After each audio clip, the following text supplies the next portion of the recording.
శ్రీ మహావిష్ణువు 4వ అవతారం నరసింహ అవతారం. ఈ గర్భంలో ఉన్న శిశువు సాధారణ రాక్షసుడు కాదు.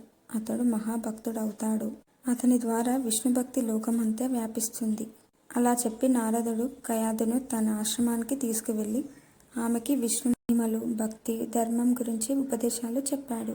ఈ ఉపదేశాలు కేవలం తల్లికి మాత్రమే కాదు, గర్భంలో ఉన్న శిశువుకి కూడా వినబడ్డాయి. అలా గర్భంలోనే శిశువు విష్ణు భక్తుడిగా తయారయ్యాడు. కాలం పూర్తయ్యాక కయాదుకు ఒక శిశువు జన్మించాడు. అతడే ప్రహ్లాదుడు. హిరణ్యకశ్యపుడు కఠినమైన తపస్సు చేసి బ్రహ్మదేవుణ్ణి ప్రసన్నం చేసుకున్నాడు. అమరత్వం ఇవ్వమని అడిగాడు. కానీ బ్రహ్మదేవుడు తిరస్కరించాడు.